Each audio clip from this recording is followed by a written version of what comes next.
Hello everyone, so most welcome in our latest video. तो आइए आगे बढ़ते हैं हमारे वीडियो में। केंद्रीय कर्मचारियों के वेतन में 19,000 रुपये तक की बढ़ोतरी मुमकिन है। क्या है शर्त, आइए जानते हैं। हर 10 साल में आमतौर पर पे कमीशन की बैठक आयोजित की जाती है, जिसमें देश की अर्थव्यवस्था, महंगाई और जीवन यापन की लागत को ध्यान में रखते हुए वेतन और भत्तों में बदलाव किए जाते हैं। इस बैठक में केंद्रीय कर्मचारियों और पेंशन धारकों को मिलने वाले भत्तों में संशोधन करने पर भी चर्चा होती है, जिससे उनकी आय में सुधार हो सके। अगर 8वां वेतन आयोग लागू होता है तो केंद्रीय कर्मचारियों की सैलरी में अच्छी खासी बढ़ोतरी हो सकती है। मीडिया रिपोर्ट्स के अनुसार इस वेतन वृद्धि से करीब 50 लाख कर्मचारियों और 60 लाख पेंशन धारकों को लाभान्वित होने का अवसर मिल सकता है।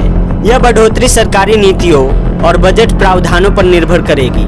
अगर 8वां वेतन आयोग लागू होता है तो केंद्र सरकार के कर्मचारियों की सैलरी में हर महीने करीब 19,000 रुपये तक की वृद्धि हो सकती है। एक रिपोर्ट के अनुसार इससे लगभग 50 लाख सरकारी कर्मचारियों और 65 लाख पेंशन भोगियों को लाभ मिलने की संभावना है। वेतन आयोग का मुख्य कार्य सरकारी कर्मचारियों और पेंशनर्स के वेतन, पेंशन और भत्तों में आवश्यक संशोधन की सिफारिश करना होता है।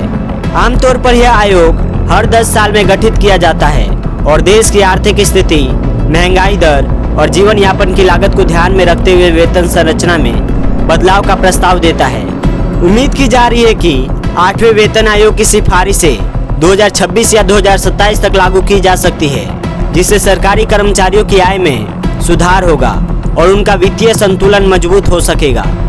फिलहाल एक मिडिल लेवल के कर्मचारी को हर साल करीब 1 लाख रुपए तक का वेतन प्राप्त होता है, जो कि टैक्स कटौती से पहले का आंकड़ा है।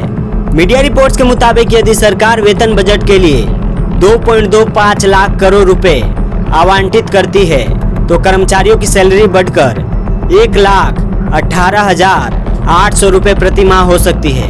हालांकि यह आंकड़े अभी तक केवल अनुमानित है, क्योंकि इस संबंध में सरकार द्वारा कोई आधिकारिक पुष्टि नहीं की गई है। अब तक सरकार ने 8वें वेतन आयोग को लेकर कोई आधिकारिक घोषणा नहीं की है। हालांकि मीडिया रिपोर्ट्स में यह संभावना जताई जा रही है कि अप्रैल 2025 में लागू हो सकता है, जबकि आयोग द्वारा लिए गए निर्णयों को जनवरी 2026 से अमल में लाया जा सकता है। बात करें यदि 7वें वेतन आयोग की, तो 7वां वेतन आयोग के लिए सरकार ने 1.02 लाख करोड़ रुपए का बजट आवंटित किया था।